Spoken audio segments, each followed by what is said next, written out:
Aqui quem fala é Isabela. Tem mais vídeo pra vocês mostrando meu quarto.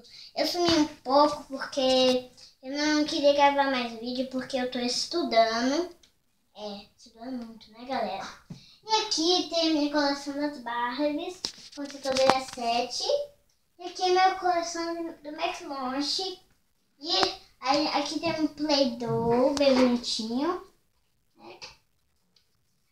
E aqui embaixo, vocês vão ver a minha coleção da Polly.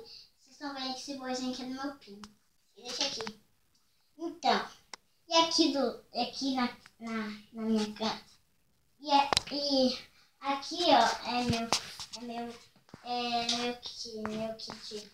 Você sabe, minha cozinha. E aqui tem o meu fogão, minha geladeira, minha bike. Minha bike parece essa, mas um pouco menor. Né, galera? E aqui, ó. E aqui é minhas roupas. Aqui minhas roupas, né, gente? Então aqui embaixo tem algumas bonequinhas minhas, né? E aqui desse lado as minhas bonecas que estão fora. Minhas nenéns. Meu carrinho que tem uma nenenzinha aqui dentro. Então aí eu odeio. Gente, eu esqueci de falar. Deixa um gostei.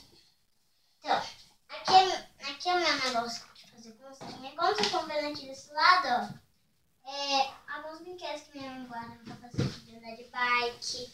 Galera, eu esqueci de mostrar pra vocês a minha mochila escolar. Que é lancheira. E a mochila é bem bonitinha, né? E vocês viram a minha butterfly ali em cima, galera? Ei, galera, tem um montão de polis que estão guardadas.